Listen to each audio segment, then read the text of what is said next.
नमस्कार दोस्तों, मैं बलराम ओझा प्रयागराज स्मार्ट क्लास के ऑनलाइन प्लेटफॉर्म में आप सभी का स्वागत करता हूं।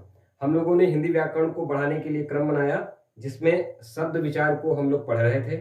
शब्द विचार में हमने सारी उत्पत्ति के आधार पर, प्रयोग के आधार पर, अर्थ के आधार पर, प्रयोग के आधार पर, आदि आधार पर जो है हम लोगों ने शब्दों के वर्गीकरण के बारे में पढ़ा था पिछली कक्षा में। अब हम लोग जो है, जिसमें हमने आप सभी को बताया था कि प्रयोग के आधार पर शब्दों के भेद के बारे में चर्चा की थी। किसके आधार पर? प्रयोग के आधार पर शब्दों के भेद। आधार पर शब्द, प्रयोग के आधार पर शब्दों को जब हम लोगों ने बांटा तो प्रयोग के आधार पर शब्दों को दो भागों में बांटा। कितने भागों में? दो भागों में। एक भाग था विकारी और दूसरे भाग को हम लोगों ने कहा अविकारी। अविकारी को और किस नाम से जाना जाता है? अविकारी को और एक नाम से अव्यय के नाम से जाना जाता है। अब ये बताइए कि विकारी से क्या तात्पर्य है और अविकारी से क्या तात्पर्य है।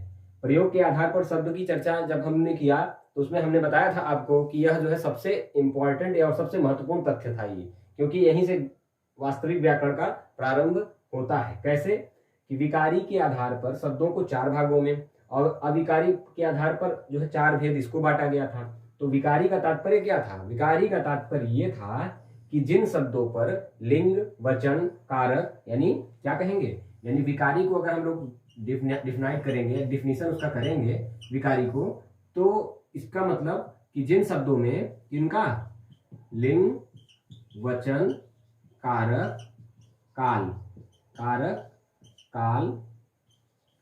काल आदि का प्रभाव पड़ता है। आदि का प्रभाव पड़ता है, इसका मतलब क्या हुआ? आदि का प्रभाव पड़ता है, इससे तात्पर्य यह है कि इनके कारण इन शब्दों में, यानी विकारी शब्दों में क्या हो जाता है? परिवर्तन हो जाता है। इसलिए इनको विकारी कहा जाता है। विकारी मतलब इनमें क्या हो जाता है? चेंज हो जाता है, चेंज आ जाता है। और अविकारी का मतलब या अव्यय, अव्यय मतलब जिसमें कोई प्रभाव न पड़े, यानी जिन शब्दों में लिंग, वचन, कारक, काल आदि का प्रभाव न पड़े तो अविकारी, और जिनमें लिंग, वचन, कारक, काल आदि का प्रभाव पड़े वो विकारी शब्द के नाम से जाने जाते हैं। अब यानी का प्रभाव पड़ता है, अगर कोई कहे प्रभाव पड़ता है तो ये होता है विकारी। ठीक है। अब विकारी को जो है बांटा गया जब, तो चार भागों में। चार भागों में क्या? कौन कौन से भागों में? संज्ञा, दूसरे को क्या कहा गया? सर्वनाम, और तीसरे को कहा गया, तीसरे को विशेषण, फिर कहा गया चौथे को क्रिया। ठीक, ये एकदम साधारण से। ठीक। अब संज्ञा, सर्वनाम, विशेषण और क्रिया को विकारी शब्दों के अंतर्गत रखा जाता है। अब जब हम अविकारी की चर्चा करेंगे, अविकारी यानी अव्यय की चर्चा करेंगे, तो इसके भी चार प्रकार होते हैं। अब हम अविकारी की अगर चर्चा करें, अविकारी को ही क्या कहा जाता है? अव्यय कहा जाता है। अव्यय क्यों कहा जाता है? क्योंकि इन पर लिंग, वचन, कारक आदि का कोई प्रभाव ही नहीं पड़ता है। यानी अगर हम कहें तो लिंग, वचन, कारक, काल आदि का प्रभाव न पड़े, यानी इससे इन पर कोई परिवर्तन ही न हो। अब ये चार हैं, यानी संज्ञा, सर्वनाम, विशेषण और क्रिया, जिसको आप लोग अंग्रेजी व्याकरण में पार्ट्स ऑफ स्पीच के नाम से जानते हैं। यानी इसको पार्ट्स ऑफ स्पीच में क्या कहा जाता है? इसको नाउन, इसको क्या कहेंगे? प्रोनाउन। ठीक है। इसको क्या कहेंगे? एडजेक्टिव, और उसके बाद इसको क्या कहेंगे? वर्ब। ठीक, यही नाम कहते हैं, यानी noun, pronoun, adjective and verb. अब जब अविकारी की चर्चा करेंगे तो अविकारी पर कोई प्रभाव ही नहीं पड़ता, लिंग, वचन, कारक, यानी जो है जेंडर का, न तो नंबर का, न तो केसेस का, न तो टेंसेस का, यानी कोई प्रभाव नहीं पड़ता है। अब इनकी भी संख्या कितनी बताइए? चार। इनकी संख्या कितनी है? चार। कैसे? अब जैसे यहां से हुआ, ये चार है, तो आपने नाम सुना होगा क्रिया विशेषण का, एडवर्ब का, क्रिया विशेषण अव्यय का, क्रिया विशेषण अव्यय, जिसको आप एडवर्ब के नाम से जानते हैं। दूसरा कौन सा है? दूसरा है संबंध बोधक अव्यय। कौन सा अव्यय? संबंध बोधक अव्यय, जिसको आप किस नाम से जानते हैं? प्रीपोजिशन के नाम से जानते हैं। और तीसरा कौन सा भेद है? समुच्चय बोधक अव्यय। कौन सा? हिंदी में आप इसको नाम देंगे अविकारी में तो समुच्चय बोधक अव्यय। ठीक है। अब और आगे कौन सा भाग है अविकारी में? चौथा भाग कौन सा होगा, यानी टोटल 8 संख्या थी ना इन पदों की, संज्ञा सर्वनाम विशेषण क्रिया, उसके बाद क्रिया विशेषण, संबंध बोधक, समुच्चय बोधक, और फिर उसके बाद कौन सा था लास्ट वाला, विस्मयादि बोधक। कौन सा था, विस्मयादि बोधक, विस्मयादि बोधक अव्यय, विस्मयादि बोधक अव्यय। यानी इसको अगर अंग्रेजी में कहें तो आप देखिए, इसको कहेंगे एडवर्ब, इसको कहेंगे प्रीपोजिशन, इसको कहेंगे कंजक्शन, और इसको कहेंगे इंटरजेक्शन। यानी पार्ट्स ऑफ स्पीच की टोटल संख्या कितनी अंग्रेजी में 8 है, और हिंदी में सेम वही चीज लागू होती है। ठीक है, यानी आप जब उसको अगर कोई इंग्लिश का विद्यार्थी है और हिंदी का विद्यार्थी है तो इसको जो है अलग अलग समझ के ना पढ़े, एकदम लगभग कोरिलेट करते हुए इसको आगे चलना है। तो यानी आगे इसको पढ़ेंगे, फिर इसको, आज की कक्षा जो होगी वो 2 पार्ट में होगी। यानी हमारी जो ये भाग होगा, यानी प्रयोग के आधार पर शब्दों को जब भाग बांटा गया तो ये हमारी जो कक्षा होगी वो 2 भाग में होगी। पहला भाग ये होगा और दूसरा भाग ये वाला होगा। यानी पहला भाग विकारी शब्दों का होगा और दूसरा भाग अविकारी शब्दों का होगा। चलते हैं आगे, चर्चा करते हैं, क्रम आगे बढ़ाते हैं। देखिए अब हम सबसे पहले चर्चा किसकी करेंगे, संज्ञा की। यानी हम पढ़ना शुरू करेंगे नाउन को, थोड़ा सा उसमें हिंट डालिएगा। देखिए अब हम चालू करेंगे संज्ञा, विकारी और अविकारी शब्दों के बाद जो है शुरू करेंगे। यानी विकारी शब्दों की चर्चा अब हम डिटेल में पढ़ना शुरू करते हैं, जिसमें सबसे पहले संज्ञा की चर्चा करेंगे। यानी संज्ञा सर्वनाम जो हमारा फर्स्ट भाग है वो संज्ञा सर्वनाम क्रिया विशेषण का होगा, संज्ञा सर्वनाम क्रिया और विशेषण का होगा। ठीक है, इसको जो 2 भागों में आप जान लीजिए। यानी इसको कहेंगे विकारी और इसको कहेंगे अविकारी। ठीक है, इसको लिखा रहने दीजिए ताकि आपको समझ में आए। यानी ये विकारी है, अविकारी है। अब हम किसको पढ़ेंगे, भाग 1 को, यानी विकारी शब्दों की चर्चा करना शुरू करते हैं, जिसमें सबसे पहले पढ़ेंगे किसको, संज्ञा को। संज्ञा को पढ़ना प्रारंभ करते हैं, जिसको आप लोग जानते हैं नाउन कहा जाता है। ठीक, यानी संज्ञा का शाब्दिक अर्थ क्या होता है, नाम। संज्ञा का शाब्दिक अर्थ है, अगर कोई पूछे कि संज्ञा का शाब्दिक अर्थ क्या होता है भैया, तो शाब्दिक अर्थ है इसका नाम, नाम से अगर लिया जाता है, नाम या नेम, नेम से। ठीक है, तो नेम कहेंगे। और इसकी परिभाषा की बात की जाएगी तो किसी, आप जानते हैं बहुत सिंपल सी परिभाषा है इसकी, किसी व्यक्ति, वस्तु, प्राणी, स्थान अथवा भाव के नाम को, यानी जो भी संसार में प्रत्यक्ष अप्रत्यक्ष, यानी जो है अगर वो दृष्ट है यानी अदृश्य है, जैसे कहेंगे ना प्रत्यक्ष है, दृश्य है, अप्रत्यक्ष है, अदृश्य है, यानी कोई चीज ऐसी भी है जो अदृश्य है तो उसका अगर कोई नाम है तो वो भी क्या होता है, संज्ञा कहा जाता है। देखिएगा ही लेकिन, तो इसकी सिंपल सी परिभाषा है कि संज्ञा का शाब्दिक अर्थ है नाम। नाम से तात्पर्य है कि संसार में कोई भी वस्तु हो, प्रत्यक्ष हो, अप्रत्यक्ष हो, यानी क्या हो, दृश्य हो, अदृश्य हो, उसका कुछ भी नाम होगा।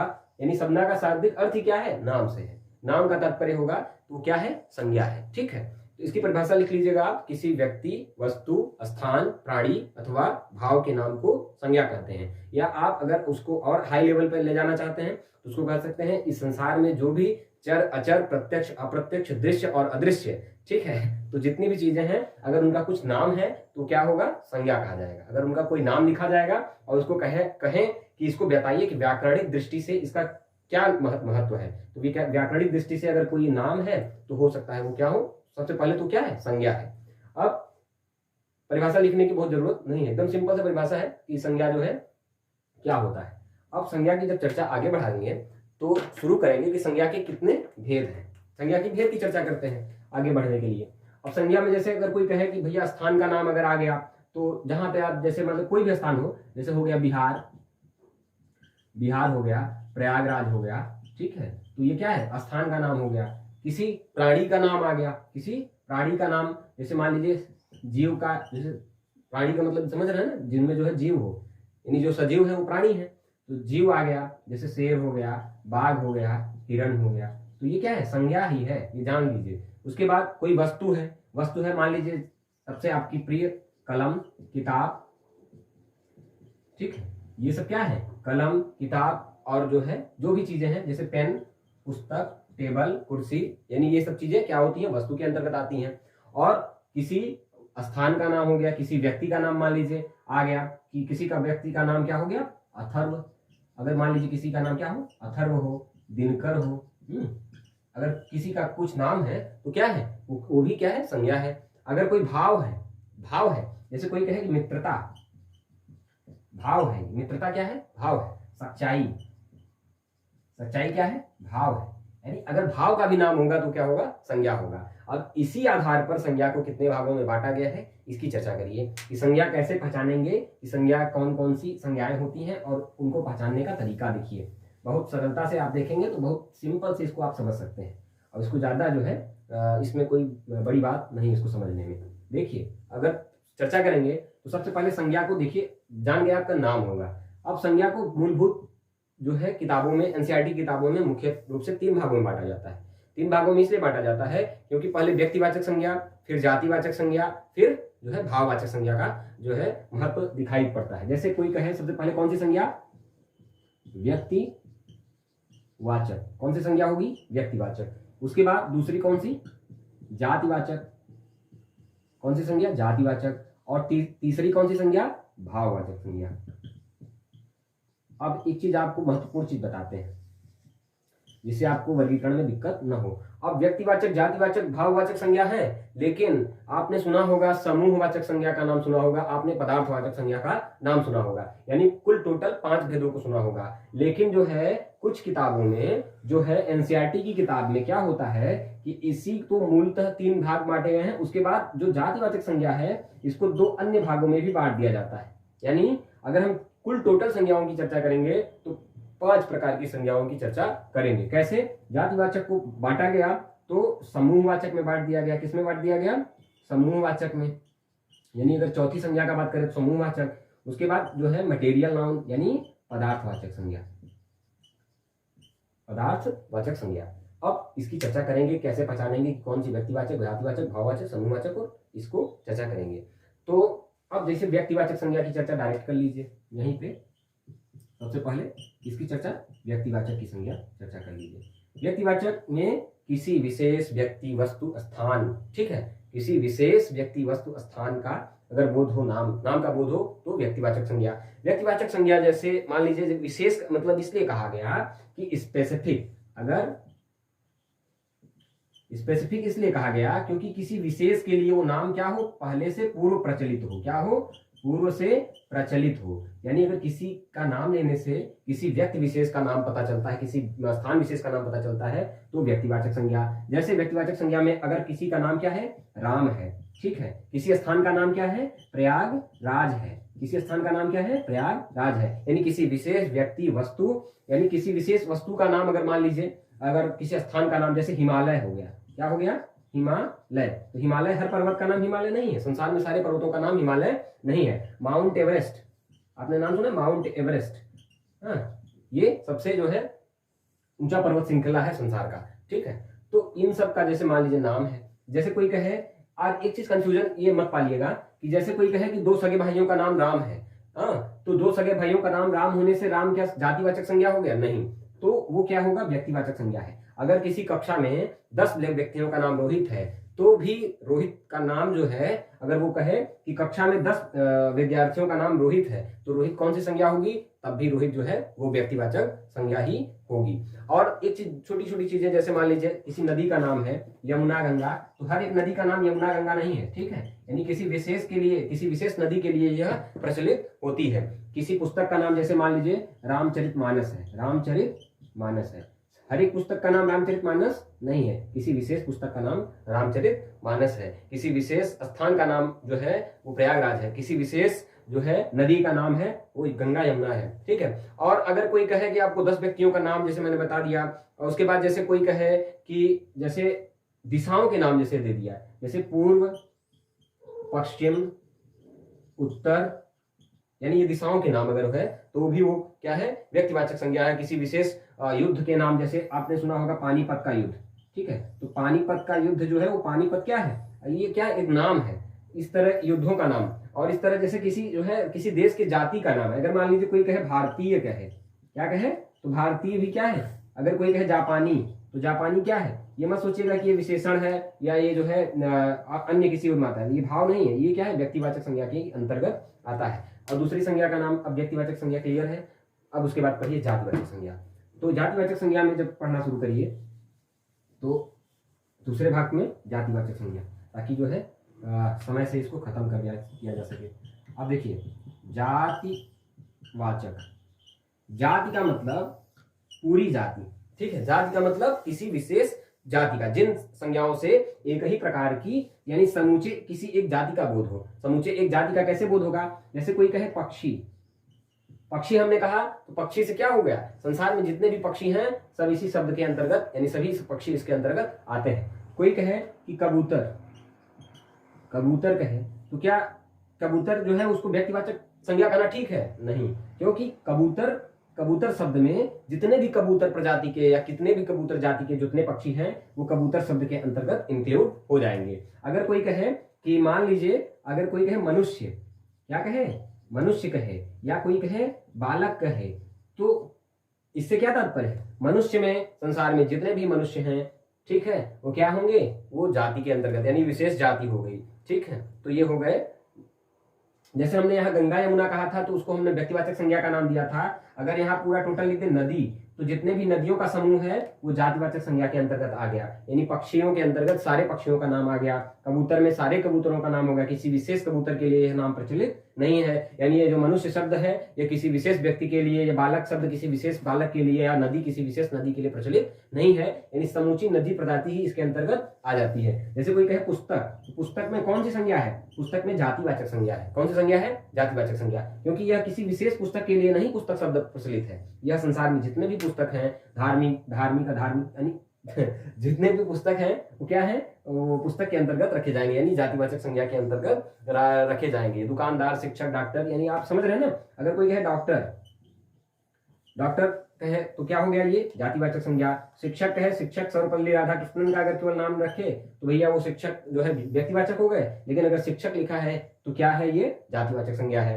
अब इसी तरह जो है आगे बढ़ते हैं, क्रम बढ़ाते हैं आगे। अब देखिए जातिवाचक संज्ञा, इसको थोड़ा नोट करते हुए चलिए ताकि जो है शॉर्ट नोट्स आपको तैयार रहेगा। एक संक्षिप्त जो है इसका परिचय अगर आपके दिमाग में रहेगा तो अगर आप इसको लिखे रहेंगे तो आप अगर रिवाइज करना चाहेंगे तो इसको देख भी सकते हैं दोबारा। दूसरी संज्ञा भाववाचक संज्ञा। कौन सी संज्ञा? आगे बढ़ेंगे तो कौन सी संज्ञा पढ़ेंगे? भाव। किसी विशेष भाव का बोध होगा, किससे? जिससे किसी विशेष, किसी व्यक्ति वस्तु प्राणी के गुण धर्म दशा अवस्था, किसकी वस्तु, किसी के गुण धर्म दशा गुण अवगुण।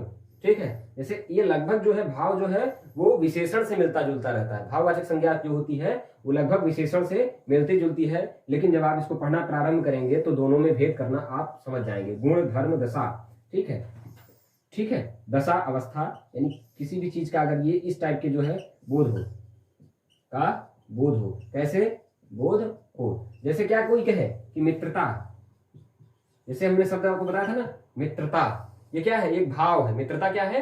भाव है। और देखिए जैसे आपको मित्रता आ गई, ठीक है। जैसे कोई कहे क्रोध, क्रोध ये क्या है? एक मन का भाव है। ये क्या है? मन का भाव है। कोई जो है एडजेक्टिव या किसी विशेषता की बात नहीं कहते। ईमानदारी, अगर कोई कहे ईमानदार और ईमानदारी में फर्क क्या है? देखिए यहीं पे विशेषण और जो है भाववाचक संज्ञा का बोध पता चलता है। अगर ये केवल ईमानदार लिखा है कि जैसे कहे कि जो है शुभम जो है ईमानदार है, तो शुभम ईमानदार है, क्या है? उसकी क्वालिटी है, उसका जो है विशेषता है, उसकी कैरेक्टरिस्टिक है।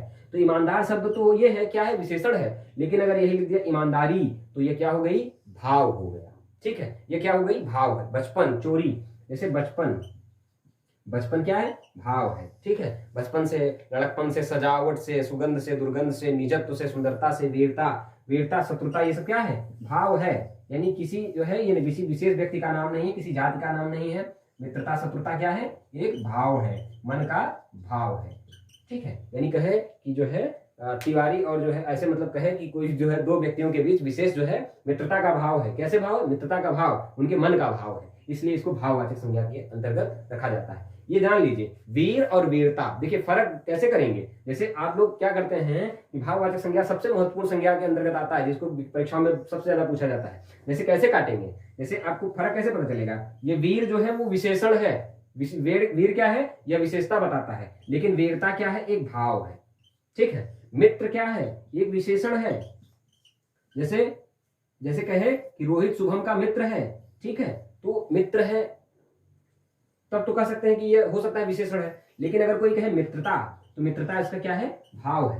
ठीक है। शत्रु शत्रुता, इसी तरह जो है अगर सुशत्रु शब्द है और उसमें ता प्रत्यय लग के बन गया भाव, कौन सा संज्ञा बन गई, भाववाचक संज्ञा, यानी ये विशेषण है और यह जो है भाववाचक संज्ञा होगी। फर्क इतना है। आगे चलते हैं, यानी प्रत्यय लगने से, अब आप देखते हैं जैसे यहाँ में वीर में केवल ता प्रत्यय लग गया, मित्र में मित्रता प्रत्यय लग गया, ठीक है। यानी इस तरीके से जैसे कोई कहे सजा लिखा है, ठीक है, सजा लिखा है और इसी में आवट प्रत्यय लग जाए, क्या लग जाए, आवट प्रत्यय लग जाए, तो क्या हो जाता है, सजावट हो जाता है। क्या हो जाता है ये, सजावट। तो सजावट क्या है, भाव है। तो इस प्रकार से भाववाचक संज्ञा में यही फर्क है, विशेषण और भाववाचक संज्ञा में फर्क है। यानी प्रायः इसमें प्रत्ययों के जुड़ने से जो है विशेषण वो भाववाचक संज्ञा में बदल जाता है, ये जान लीजिए। प्रत्यय क्या होता है आप जानते हैं, जो पूर्व लगता है उसको उपसर्ग कहा जाता है और जो बाद में लगता है या उत्तर में जो लगता है उसको प्रत्यय कहते हैं। यानी पूर्व पद जो होता है अगर कोई शब्दों के पहले लगता है तो उसको उपसर्ग की संज्ञा उपसर्ग दे कहते हैं और जो बाद में लगता है उसको प्रत्यय कहा जाता है, ठीक है ना।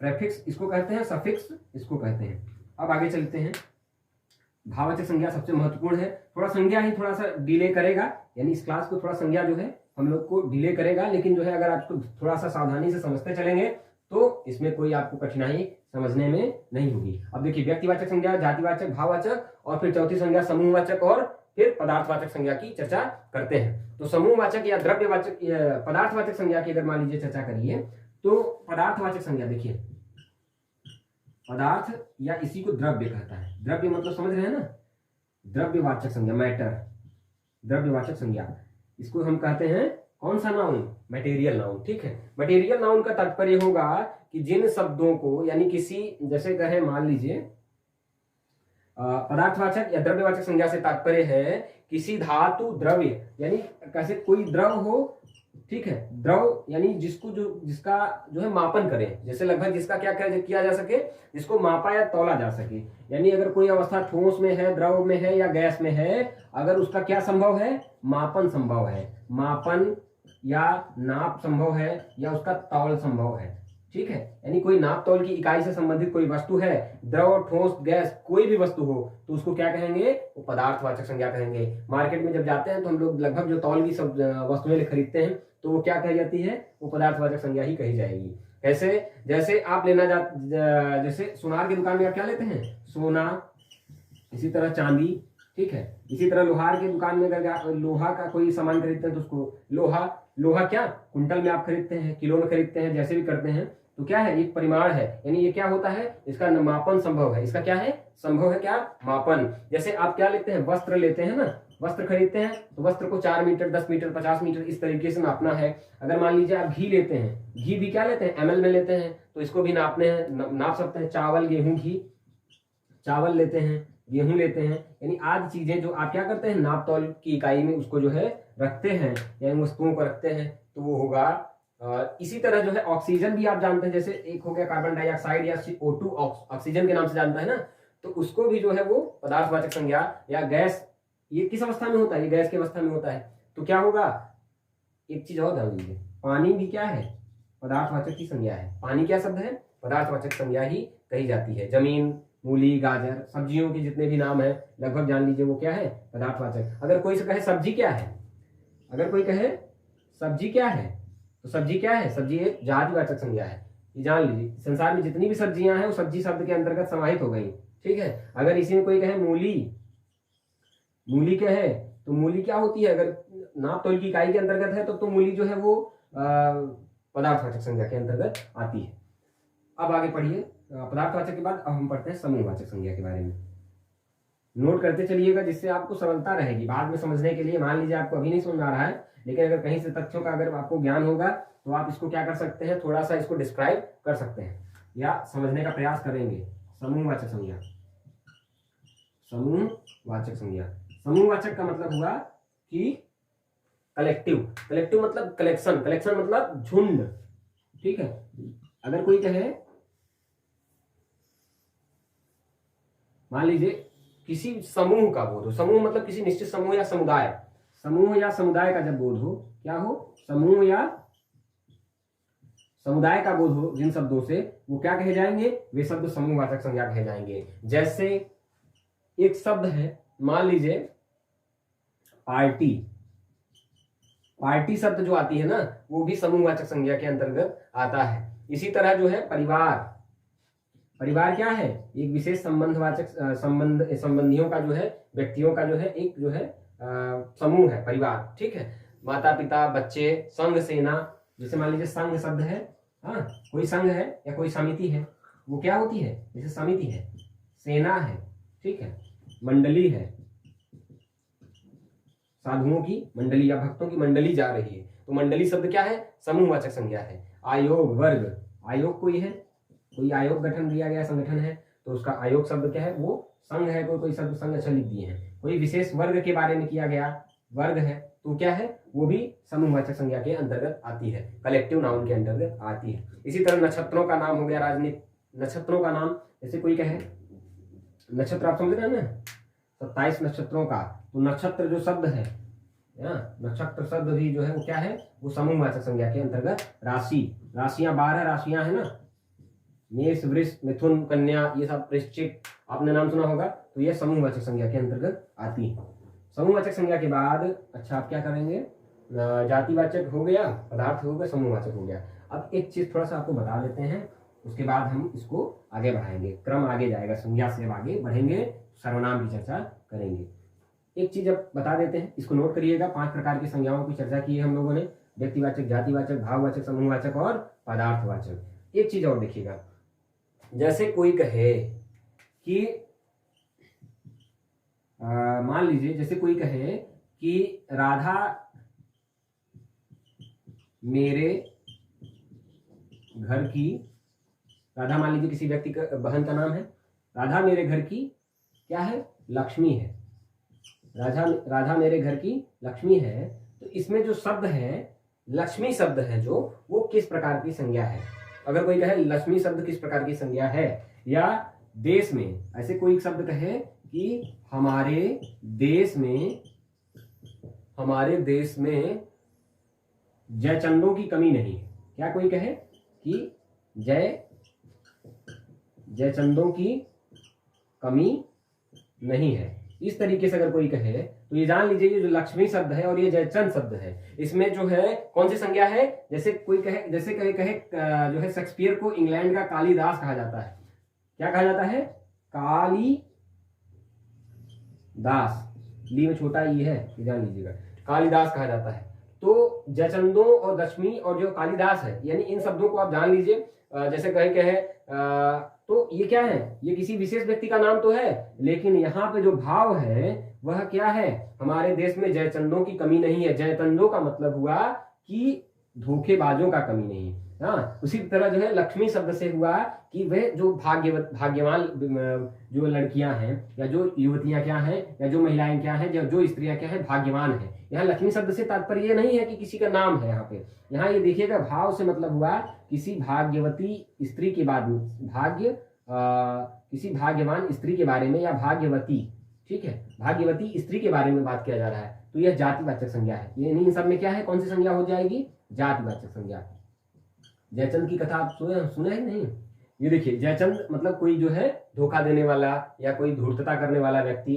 कालिदास से तात्पर्य है क्या है, कालिदास मतलब कोई एक श्रेष्ठ जो है वो कवि है, कोई अगर श्रेष्ठ कवि है, महाकवि है, क्या है वो, महाकवि है। कालिदास से यहाँ ये तात्पर्य नहीं है कि कालिदास शेक्सपियर इंग्लैंड के कालिदास है, तो इससे मतलब ये है कि कालिदास नहीं है वो। कालिदास से मतलब हुआ कि वे श्रेष्ठ कवि हैं, या जैसे कवियों में कालिदास श्रेष्ठ है ना, तो कालिदास की संज्ञा जो है यहाँ पे उनको श्रेष्ठ बताने के लिए की गई है, इसलिए यहाँ पे जातिवाचक संज्ञा है। इस शब्द में जातिवाचक संज्ञा। तो थोड़ी चीजें आपको क्लियर होनी चाहिए, जो प्रायः जो है इसमें कंफ्यूजन होता है परीक्षाओं में। उसके बाद बाकी तो सिंपल है, बाकी समझने में कोई दिक्कत है नहीं। तो समझ गए होंगे आप लोग संज्ञा के बारे में। अब हम आगे चलेंगे, इसकी चर्चा शुरू करेंगे, सर्वनाम की चर्चा शुरू करते हैं।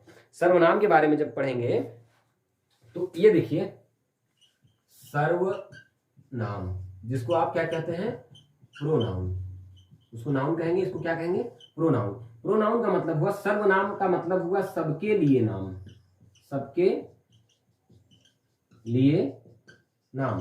सबके लिए नाम से तात्पर्य है यानी वह शब्द जो किसी के भी नाम के जगह प्रयोग हो जाए, यानी the word which is used in the place of noun, यानी कोई भी संज्ञा है, संज्ञा यानी किसी का नाम है, तो उस नाम की जगह कोई भी शब्द अगर प्रयोग में आ जाए तो क्या होगा, वो प्रोनाउन कहा जाएगा। जैसे कहें कि महात्मा गांधी, कोई कहे कि महात्मा गांधी, महात्मा गांधी के बारे में आप तो परिचय ही है, परिचित है उसके बारे में, उनके बारे में।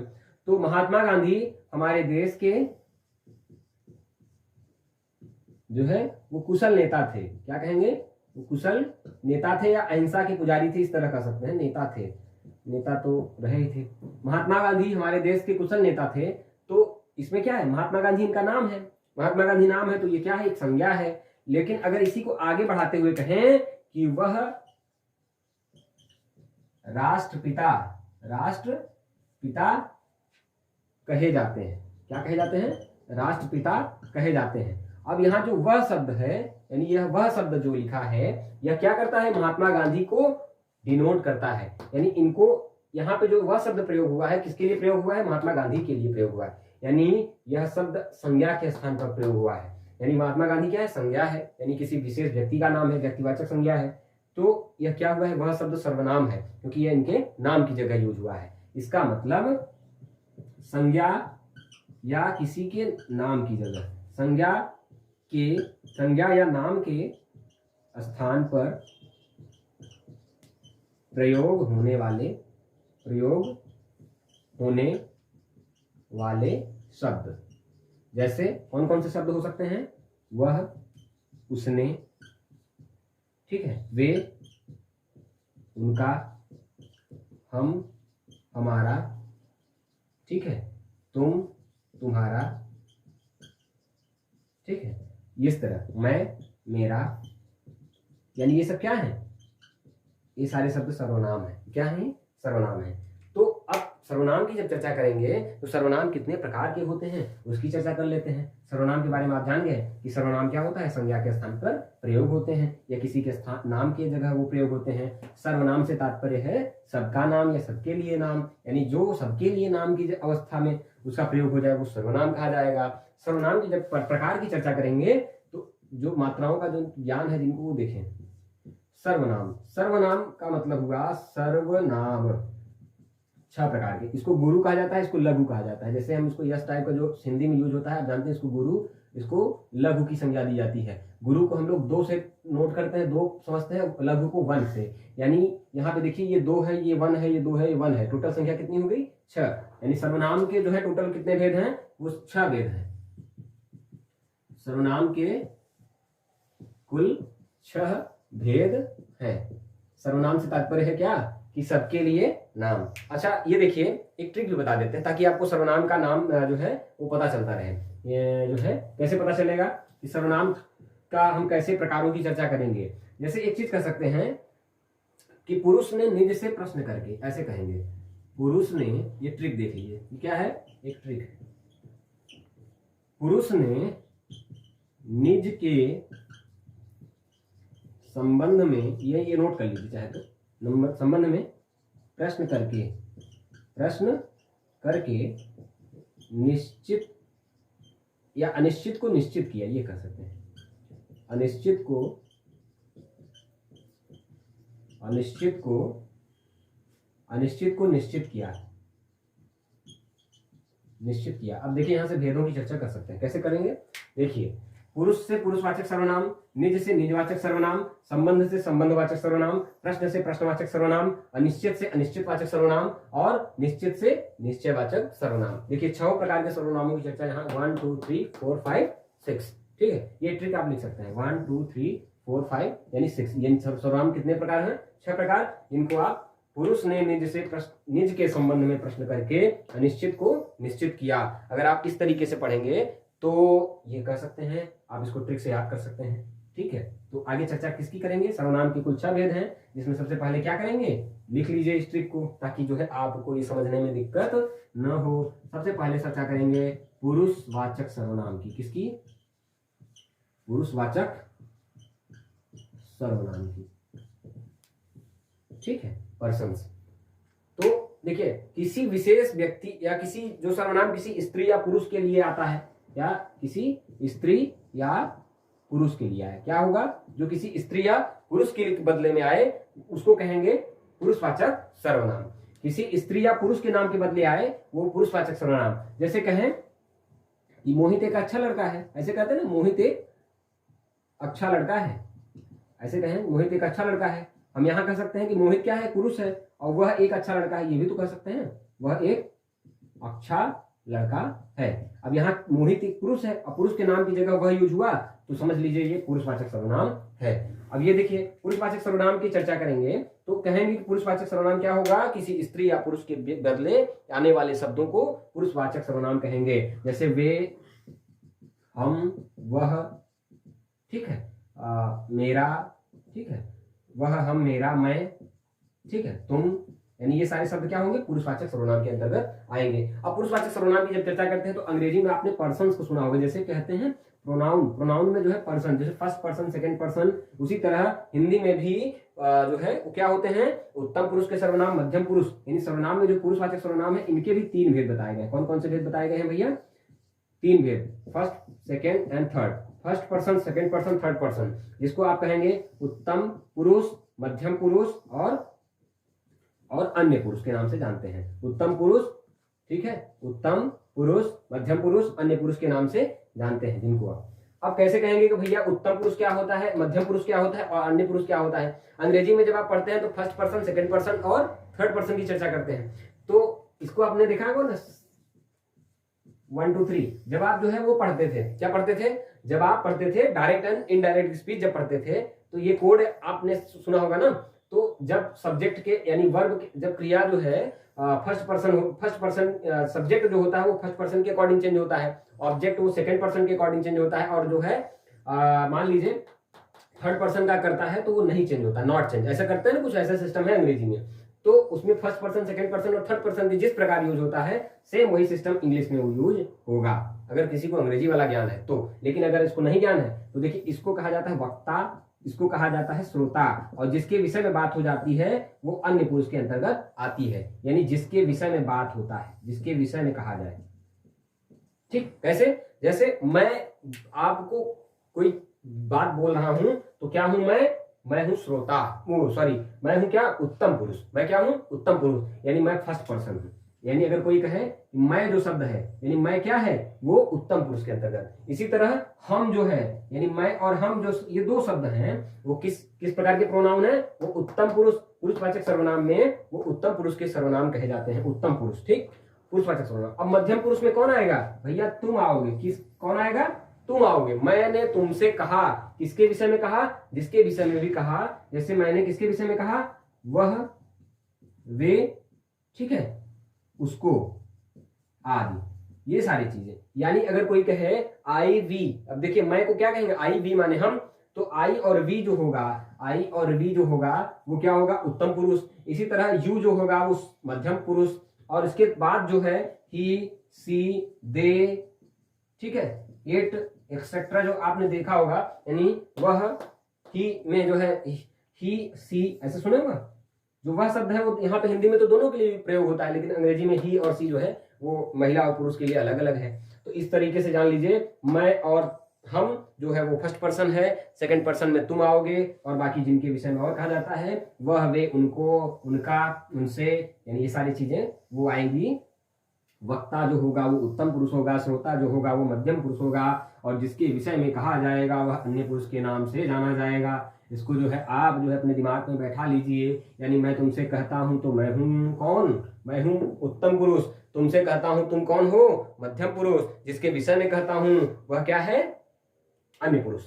अब जो है इसके बाद जो है पुरुष ने किससे प्रश्न करके, निज से प्रश्न करके। तो निज से निजवाचक का मतलब होगा, निज से निजवाचक। निजवाचक के लिए चर्चा करेंगे तो जो चीज निज के लिए, निज का मतलब होता है अपना, अपना। निज का मतलब क्या होगा, निज मतलब अपना। अयम निज परोवेति गणना लघु चेत सामुदार चरिता नाम तु वसुधैव कुटुंबकम, यानी अपना, स्वयं के लिए जो शब्द यूज हो, स्वयं के लिए क्या होगा, वो निजवाचक सर्वनाम होगा। जैसे निजत्व, अपनेपन के लिए जो शब्द यूज होंगे वो, जैसे स्वयं, आप, कौन कौन से शब्द है, आप, आपने, या अगर कोई कहे आप, आपने, खुद, स्वयं, या काम आप खुद करिए, स्वयं करिए, हाँ स्वयं करिए। इस तरह जो है मान लीजिए इस तरीके से ये हो जाएंगे आदि। तो ये आदि जो होंगे ये सारे शब्द क्या होंगे, वो निजवाचक, निज का मतलब हुआ अपनत्व के लिए, जो शब्द स्वयं के लिए या जो अपनेपन के लिए यूज होते हैं उनको निजवाचक सर्वनाम के अंतर्गत रखा जाता है। आप, अपना, स्वयं, आपने, खुद, एक्सेट्रा। ठीक, इसके बाद जो चर्चा करेंगे, पुरुष ने निज से प्रश्न करके, प्रश्न से मतलब तात्पर्य क्या है, प्रश्न से तात्पर्य है प्रश्नवाचक सर्वनाम से। तीसरे प्रकार के सर्वनाम की चर्चा करेंगे तो प्रश्नवाचक सर्वनाम, इंट्रोगेटिव सर्वनाम यानी इंट्रोगेटिव प्रोनाउन, जिन शब्दों से क्या किया जाता है, जिन शब्दों का प्रयोग किसके लिए किया जाता है, प्रश्न पूछने के लिए किया जाता है। पूछने के लिए, प्रश्न पूछने के लिए किन प्रकार के शब्दों का प्रयोग किया जाता है, कैसे प्रकार के शब्दों का, क्या, क्यों, कब, कैसे, क्या, क्यों, कब, कैसे, कहाँ, किस, किधर, कहाँ, कौन, यानी इस प्रकार के शब्दों को क्या कहेंगे, प्रश्नवाचक सर्वनाम के अंतर्गत रखा जाता है।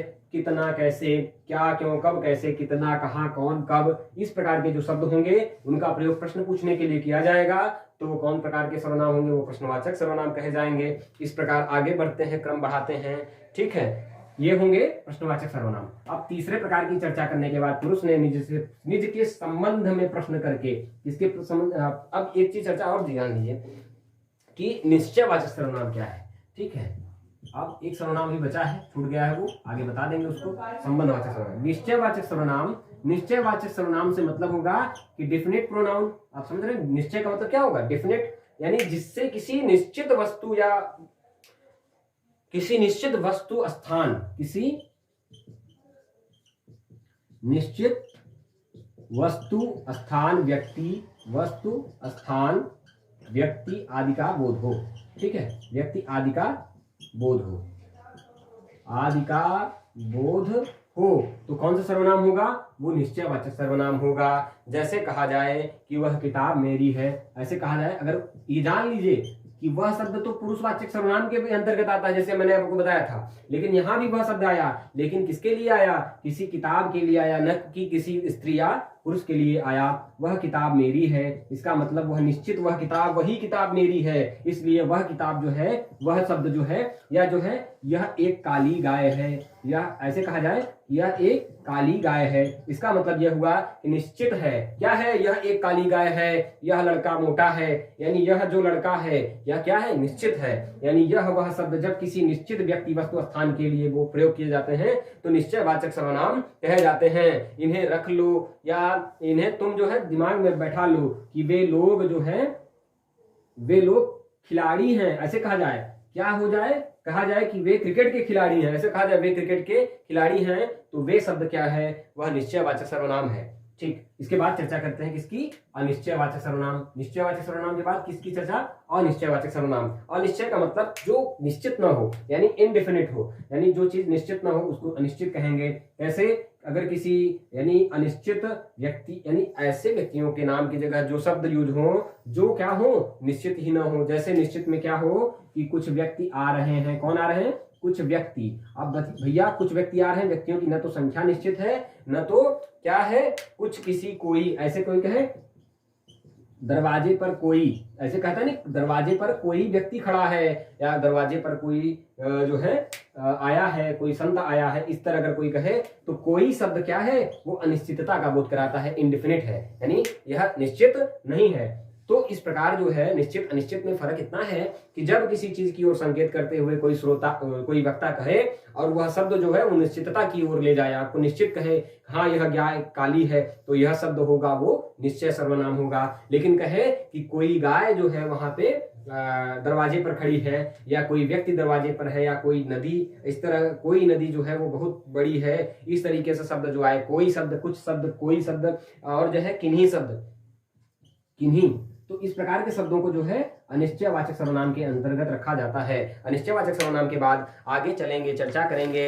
अनिश्चयवाचक के बाद एक सर्वनाम बचता है कि पुरुष ने निज के संबंध में प्रश्न करके निश्चित और अनिश्चित को निश्चित किया। तो इस एक चीज छूट गया जिसको हम लोगों ने क्या कहा था, संबंधवाचक सर्वनाम के नाम से जाना जाता था, मतलब संबंधवाचक सर्वनाम। ठीक है, इसको जो है संबंधवाचक सर्वनाम के बारे में चर्चा करते हैं।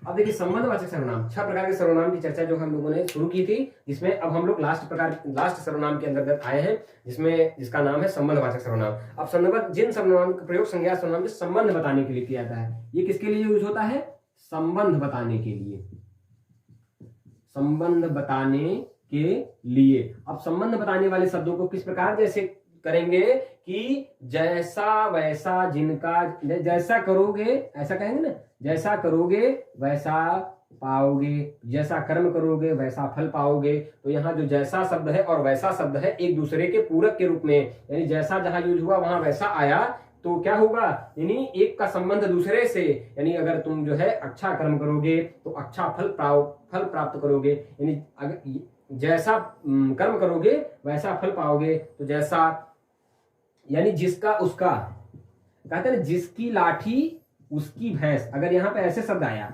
यहाँ पे एक एग्जांपल देख लीजिए, सिंपल सा है। अगर कोई कहे कि जिसकी लाठी, ऐसे कहे जिसकी लाठी उसकी भैंस, यहाँ पे किस प्रकार के सर्वनाम की चर्चा की गई है, तो यहाँ ये समझ लेगा जिसकी और उसकी शब्द में संबंधवाचक सर्वनाम है। और इसके अन्य उदाहरण में कहा जाए कि जहां तहां, जहां चाह वहां राह, ऐसे कहा जाता है ना, जहां तहां जहां चाह वहां राह।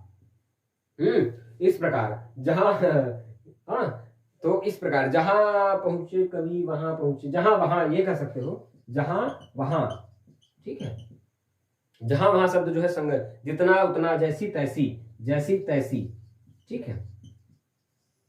ये शब्द जो होंगे ये प्रायः जो है एक साथ अगर प्रयोग होंगे इस प्रकार के एग्जाम्पल्स के साथ, तो संबंधवाचक सर्वनाम कहे जाएंगे। संबंधवाचक सर्वनाम के बाद अब तीसरे प्रकार के जो है विकारी शब्द की चर्चा। विकारी शब्द का मतलब ये हुआ कि जिन शब्दों में लिंग, वचन, कारक, काल आदि का प्रभाव पड़े उनको विकारी शब्द कहेंगे, यानी उनमें परिवर्तन हो जाता है। इसके बाद जो है चर्चा किसकी शुरू करेंगे, प्रोनाउन के बाद। प्रोनाउन 6 प्रकार के होते हैं, प्रोनाउन 6 प्रकार के होते हैं, पुरुषवाचक सर्वनाम, निजवाचक सर्वनाम, संबंधवाचक सर्वनाम, उसके बाद जो है प्रश्नवाचक सर्वनाम, निश्चयवाचक सर्वनाम और अनिश्चयवाचक सर्वनाम। अब इसके बाद जो है सर्वनाम की चर्चा करने के बाद आगे कदम बढ़ता है किसकी ओर, विशेषण की ओर। विशेषण का मतलब होता है विशेषता।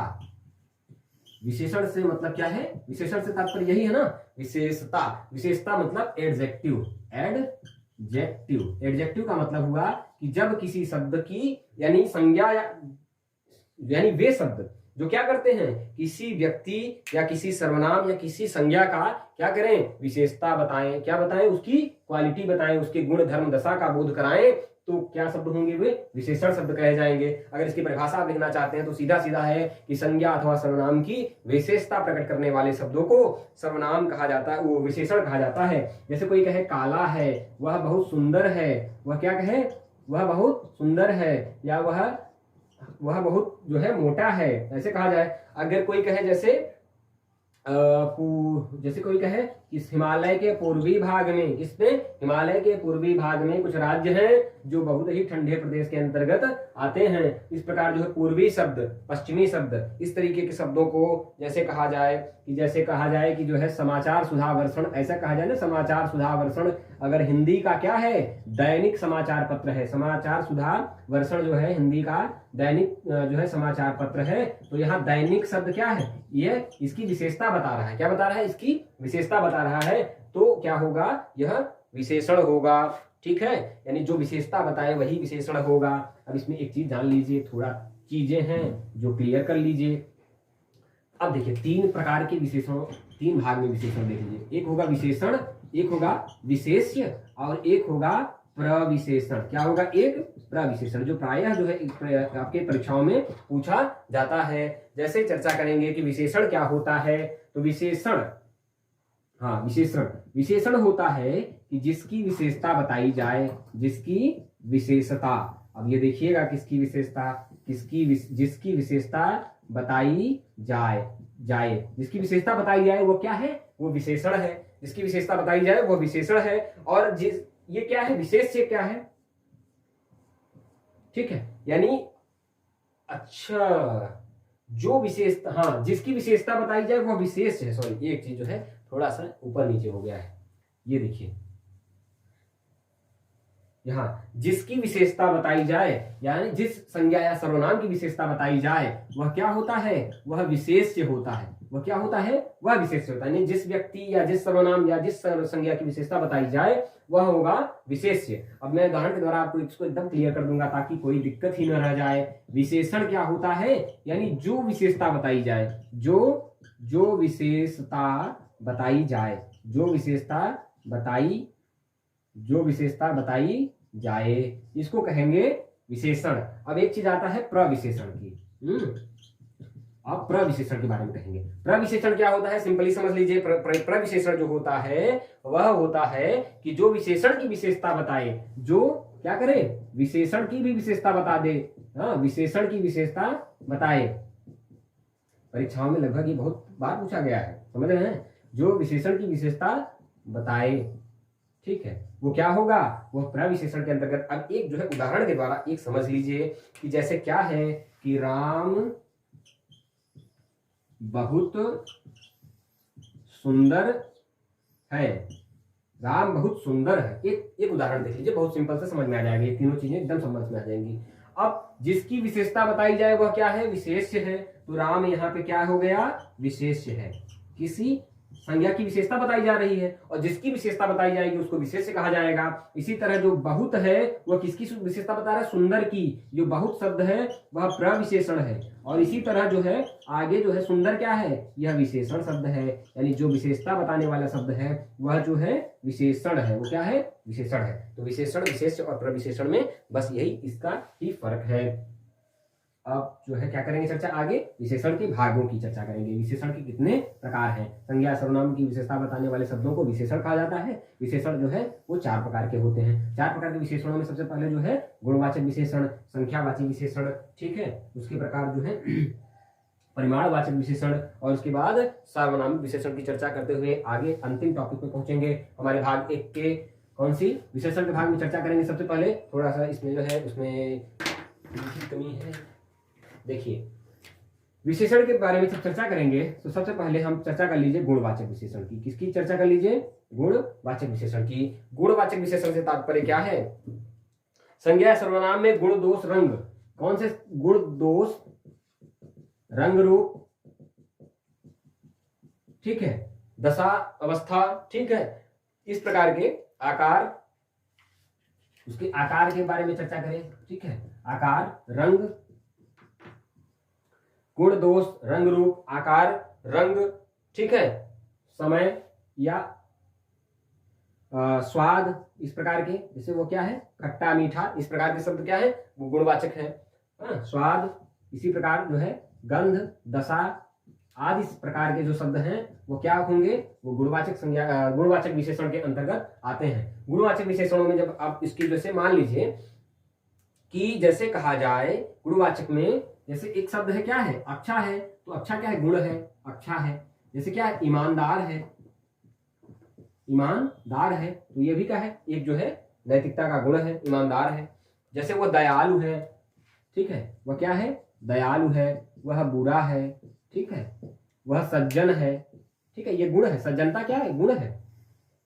सज्जनता जो है भाववाचक संज्ञा है और सज्जन शब्द जो है वह विशेषण शब्द है। देखिए भाववाचक संज्ञा और विशेषण में जो है प्रायः कंफ्यूजन होती है। जैसे समझ लीजिए लाल, लाल रंग जो है क्या है, हमने बताया था ना, रंग रूप। जैसे रूप क्या है, वह जो है सुंदर है, जैसे वह सुंदर है, तो क्या है, इसके रंग रूप का बोध कराता है शब्द। यानी इस प्रकार के शब्द जो होंगे वो क्या होंगे, वह होंगे गुणवाचक विशेषण के अंतर्गत आएंगे। अब गुणवाचक के बाद हम चर्चा करेंगे परिमाणवाचक की। इसको थोड़ा नोट करते चलिएगा ताकि जो है उदाहरणों को जब आप समझ लेंगे तब आपको जो है इसको रटने की आवश्यकता नहीं है। रटंत विद्या जो है वो जरूरी नहीं रहेगी आपके लिए और जो है फलदायी नहीं होता है, जान लीजिए। जब आप समझ लेंगे, जब बौद्धिक स्तर, जब आपको जब बोध हो जाएगा किसी चीज का, तब आपको रटने की आवश्यकता नहीं होगी। अब इसके बाद हम चर्चा कर लेते हैं परिमाणवाचक संज्ञा की, परिमाणवाचक संज्ञा सॉरी विशेषण की, परिमाणवाचक विशेषण की। परिमाण से क्या होगा, ऐसे विशेषण जो क्या होते हैं, जिनको जो है, जिनको माप तौल की इकाई के रूप में कहा जाता है। जैसे क्या कहा जाए, माप तौल की इकाई, माप तौल की इकाई। अब माप तौल की इकाई के लिए हम लोग किन किन चीजों का यूज करते हैं, लीटर का यूज करते हैं, किलो का यूज करते हैं, कुंटल का यूज करते हैं। किस प्रकार के, कुंटल, यानी कि लीटर, किलो, कुंटल। और क्या करते हैं, प्रतिशत, क्या करते हैं, प्रतिशत बताते हैं। क्या बताते हैं, प्रतिशत बताते हैं, 2 किलो, 4 किलो, 3 कुंटल, 50 कुंटल, इस तरीके के शब्दों को नाप तौल की इकाई को जो है कहा जाता है परिमाणवाचक विशेषण। अब परिमाणवाचक विशेषणों की जब चर्चा की जाती है तो दो प्रकार के विशेषणों की चर्चा हमारे सामने आती है। कैसे? एक निश्चित और एक अनिश्चित। एक निश्चित और दूसरा अनिश्चित। दूसरा अनिश्चित यानी परिमाणवाचक की जब चर्चा करेंगे, परिमाणवाचक में यानी नाप तौल की इकाई कैसी प्रकार की, यानी कि नाप तौल की इकाई, जिसको आप यूनिट कहते हैं। क्या कहते हैं? कोई चीज किस यूनिट में नापी गई उसको जो है परिमाणवाचक विशेषण।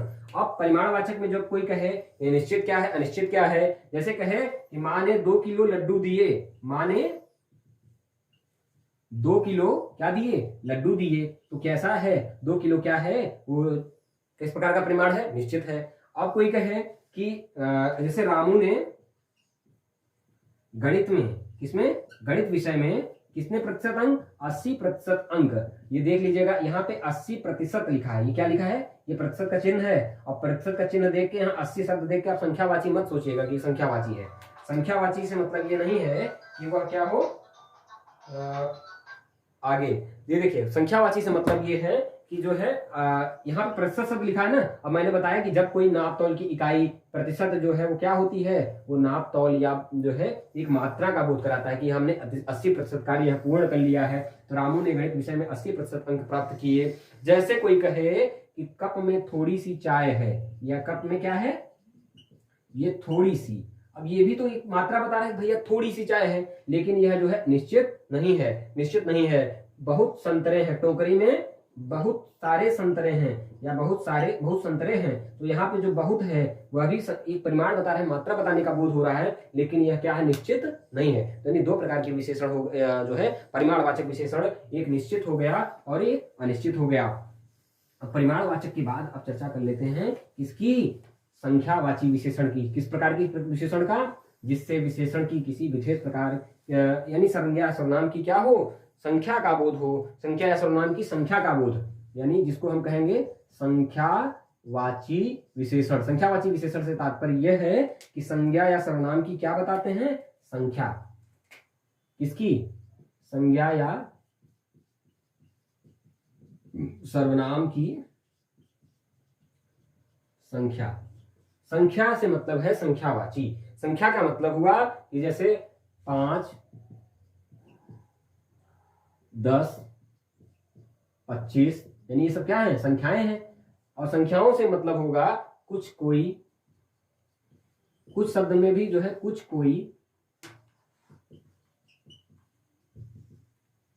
देखिए तो ये सारी जो है कुछ कोई आदि, तो ये सारी चीजें जो होंगी वो संख्यावाची विशेषण के अंतर्गत रखी जाएंगी। जैसे उदाहरण के द्वारा समझिए कि संख्यावाची जो है दो प्रकार के होंगे। कैसे प्रकार के? दो प्रकार के, एक निश्चित और दूसरा अनिश्चित। जैसे परिमाणवाचक विशेषण में आपने पढ़ा एक निश्चित परिमाणवाचक, दूसरा अनिश्चित परिमाणवाचक, और इसी में भी होगा एक निश्चित संख्यावाची और दूसरा अनिश्चित संख्यावाची। निश्चित संख्यावाची में क्या होगा, अनिश्चित संख्यावाची में क्या होगा, इसको सरलता के साथ समझ लीजिए कि कक्षा में 20 छात्र हैं। अगर क्या कहा जाए, कक्षा में कितने छात्र हैं? 20 छात्र हैं। 20 को ऐसे लिख लीजिएगा हिंदी में, 20 छात्र हैं, कक्षा में 20 छात्र हैं। या टोकरी में कितना आम है? टोकरी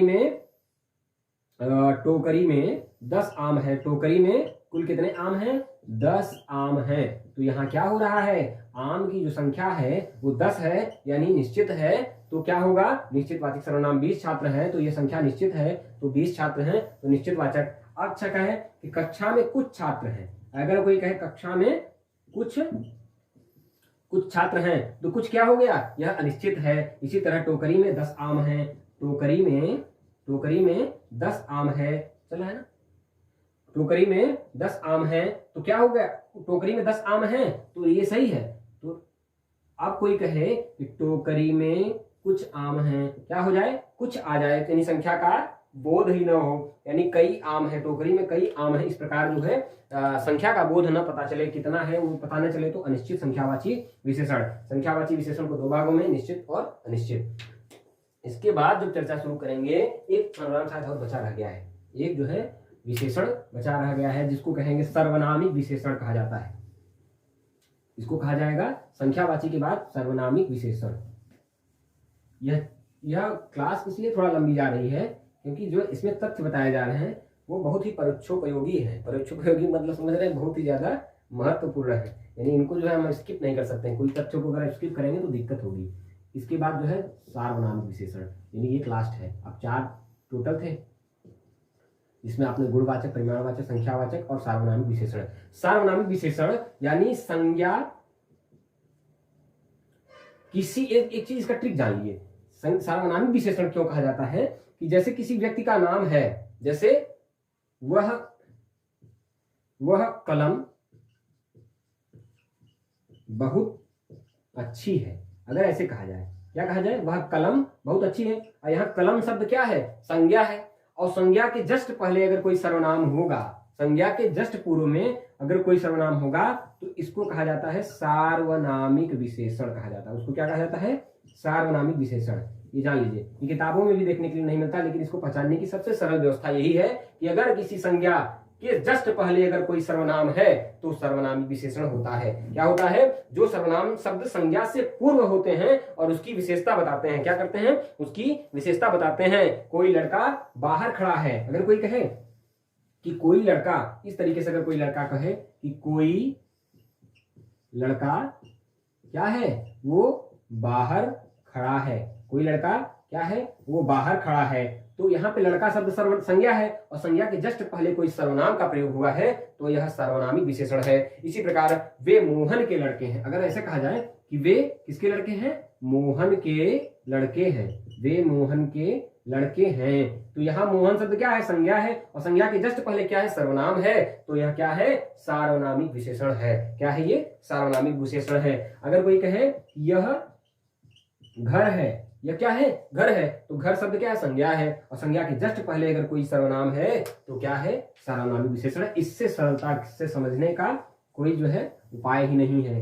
इसको जो है इस तरीके से, बहुत साधारण तरीके से समझा जा सकता है। अब जो है विशेषण की चर्चा खत्म होती है और हम अंतिम पड़ाव में पहुंचते हैं। उसको कहा जाएगा क्या, प्रयोग के आधार पर शब्दों को जब बांटा गया तो विकारी और अविकारी शब्द हुए। विकारी और अविकारी शब्दों को 4 भागों में विभाजित किया गया, जिसको हम लोगों ने कहा कि वे शब्द जिन पर जो है एक चीज आप लोगों ने विशेषण में सुना होगा कि एक होता है जैसे ना, जैसे आपने सुना होगा एक शब्द होगा GREAT ग्रेट, GREATER ग्रेटर। उसके बाद एक आपने सुना होगा ग्रेटेस्ट, GRETEST। ऐसे सुना है नहीं, डिग्री जिसको आप कहते हैं, अवस्थाएं, यानी एक होगी, जैसे आपने सुना होगा कि एक होता है पॉजिटिव, कंपैरेटिव और सुपरलेटिव डिग्री, ऐसा होता है। तो पॉजिटिव में जैसे गुड, यानी महान, महानतर और महानतम। हिंदी में अगर इसको हम कहें तो ये क्या है, महान है, ये महानतर है। ये प्राय तुलनात्मक शब्दों के या तुलनात्मक भाव के लिए प्रयोग होता है। महानतम, प्राचीन, प्राचीनतर या प्राचीनतर या प्राचीनतम, महानतम, यानी ऐसे शब्दों का जो है इनको क्या कहा जाएगा, इनको कहा जाएगा मूलावस्था, उत्तरावस्था, यानी विशेषण की अवस्थाएं हैं। ये कैसी अवस्था है, मूलावस्था, उत्तरावस्था और कैसी है, उत्तमावस्था, जिसको आप पॉजिटिव, कंपैरेटिव और सुपरलेटिव कहते हैं। उत्तरावस्था और उत्तमावस्था। गुड, बेटर, बेस्ट, आपने सुना ना, जैसे होता है ना गुड, बेटर, बेस्ट, तो ये भी सेम अंग्रेजी में जैसे पॉजिटिव, कंपैरेटिव, सुपरलेटिव डिग्री होती है, अवस्थाएं होती हैं, वैसे ही सेम जो है अंग्रेजी में भी अवस्थाएं होती हैं। तो ये विशेषण के लिए ये भी तथ्य जानना जरूरी था आपके लिए, इसलिए थोड़ी सी चर्चा इसकी हमने की। अब आगे चलते हैं किस पे, अंतिम पड़ाव में पहुंचते हैं। उसको कहेंगे क्या, उसको कहेंगे क्रिया, उसको कहेंगे क्रिया। अब देखिए क्रिया क्या होगी कि यानी जिससे किसी कार्य के होने का बोध हो, किसी कार्य के करने या होने का बोध हो, क्रिया, क्रिया वर्ब अंतिम जो है वो है। तो क्रिया किसी कार्य के करने या बोध हो, क्रिया के मूल को धातु कहा जाता है। ये जान लीजिए, एक शब्द जो है बहुत जरूरी था आपको तथ्य के लिए, क्रिया के मूल को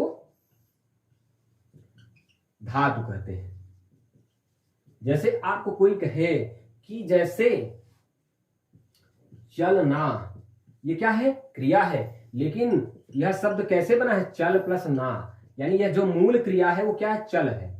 जैसे आप जो है पढ़ना कहते हैं ना, पढ़ना, तो पढ़, ठीक है। इसी तरह संस्कृत में यूज होता है, इसके लिए चल शब्द यूज होता है संस्कृत में, और पढ़ने के लिए पठ धातु का यूज होगा, यानी इसीलिए जो है चल धातु, वद धातु, जैसे बोलने के लिए वद धातु आता है, तो यानी क्रिया के जो मूल होते हैं, क्रिया की उत्पत्ति ही जहां से होती है, तो उस शब्द को क्या कहा जाता है? धातु कहा जाता है। पढ़ना जो है पट शब्द से निकला है, इसलिए क्रिया के मूल को धातु कहते हैं। इस प्रकार आप जान लीजिए।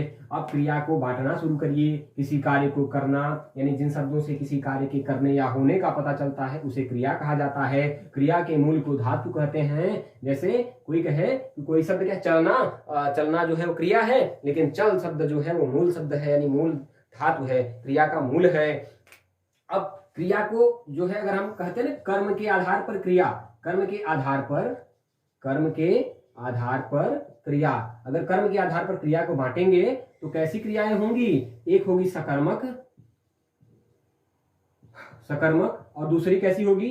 अकर्मक। अकर्मक सकर्मक से तात्पर्य क्या है? यानी जिसमें कर्म पर कोई प्रभाव न पड़े वो अकर्मक, यानी जब क्रिया का प्रभाव कर्म पर पड़े तो सकर्मक, और जब क्रिया का प्रभाव कर्म पर ही न पड़े तो अकर्मक। इसको समझने के लिए कैसे कहेंगे? कर्म के साथ जिन क्रिया शब्दों के साथ, इसको जो है आप डिफाइन कैसे करेंगे? जैसे मान लीजिए किसी कार्य के करने या होने का बोध जब प्राप्त होता है तो क्रिया कहेंगे। कर्म के आधार पर क्रिया सकर्मक और अकर्मक। ऑब्जेक्ट पर पड़े यानी कर्म पर, यानी क्रिया का प्रभाव किस पर पड़े? कर्म पर पड़े, यानी किसी क्रिया का प्रभाव किस पर पड़े?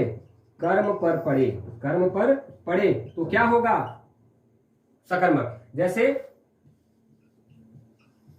वह पुस्तक पढ़ता है, अब यहां देखिएगा, पढ़ता है और पढ़ने का प्रभाव किस पर पड़ रहा है? पुस्तक पर, यानी वो क्या पढ़ता है? पुस्तक पढ़ता है। अगर कोई कहे कि वह सोता है, वह सोता है, भैया क्या सोता है, क्यों सोता है, कहां सोता है, इससे मतलब नहीं होता। यहाँ पे यह शब्द में यानी इसका प्रभाव किसी कर्म पर नहीं पड़ रहा है, तो यह अकर्मक क्रिया कही जाती है, यानी अकर्मक, यानी कर्म के बिना कर्म ना हो, जिन वाक्य में कर्म ना हो। अब यहाँ देखिए, यहाँ वह पुस्तक पढ़ता है, यह जो है सब्जेक्ट है, यह जो है क्रिया है, यानी यह जो है वो क्या है? करता है, यह क्रिया है, और यह जो है वो कर्म है। तो कर्म से जो है युक्त जो धातुएं होंगी, या कर्म से युक्त जो है जो वाक्य होगा, कर्म से युक्त वाक्य होगा, उस पर जो क्रिया होगी वह सकर्मक क्रिया कही जाएगी। अकर्मक में यहाँ पे देखिए, वह करता है और सोता है क्रिया है, लेकिन यहाँ पे उसका अभाव है, किसका? कर्म का अभाव है। तो कर्म का जब अभाव है तो अकर्मक क्रिया है। रोना, हंसना, चलना, तैरना, ये जान लीजिए। सोना, इसी तरह रोना, वह रोता है, वह सोता है, वह तैरता है, ठीक है, और इसी तरह जो है उड़ता है। इस प्रकार जो है ये सब क्रियाएं कही जाएंगी अकर्मक। यानी सीधा सा ये समझिए कि जब कर्म क्रिया का प्रभाव कर्म पर पड़े, यानी क्रिया का प्रभाव जब कर्म पर पड़े, वाक्य में जब कर्म हो, तब जो है वह सकर्मक क्रिया होगी। और जब क्रिया का प्रभाव कर्म पर न पड़े और वाक्य में कर्म हो ही ना, कभी कभी होता क्या है कि प्रत्यक्ष और अप्रत्यक्ष रूप से कर्म विद्यमान रहते हैं और कभी कभी नहीं भी रहते हैं। तो लेकिन ये देखिएगा, कुछ क्रियाएं ऐसी होती हैं, जैसे वह पढ़ता है, अगर ऐसा है तो भैया वाक्य के अंतर्गत तो वह पढ़ता है, तो यह जो है अकर्मक कही जाएगी। लेकिन अप्रत्यक्ष रूप से अगर इसको देखें तो प्रश्न के हिसाब से यह सकर्मक भी कही जाएगी, क्योंकि वह कुछ तो पढ़ता ही होगा। तो पढ़ना जो है लगभग वो सकर्मक क्रिया कही जाती है। अब एक चीज जान लीजिए कि रचना के आधार पर क्रिया, एक लास्ट पॉइंट है, रचना के आधार पर। इसके बाद जो है आपको यहाँ कक्षा यही विराम होगी। रचना के आधार पर, रचना के आधार पर क्रियाएं, रचना के आधार पर जब क्रियाओं की चर्चा शुरू करेंगे तो कितने प्रकार की? 4 प्रकार की। सामान्य क्रिया, जैसे आपने चर्चा की किसकी कौन कौन सी क्रियाओं की चर्चा, वो होगी सामान्य क्रिया। अब इसकी थोड़ी थोड़ी चीजें बता देते हैं। सामान्य क्रिया, संयुक्त क्रिया, संयुक्त क्रिया, तीसरी कोई होगी मान लीजिए प्रेरणार्थक क्रिया। प्रेरणार्थक, रचना के आधार पर क्रियाओं के भेद हैं ये, ठीक है, प्रेरणार्थक क्रिया। और चौथी कौन सी है? नाम धातु क्रिया, नाम धातु क्रिया।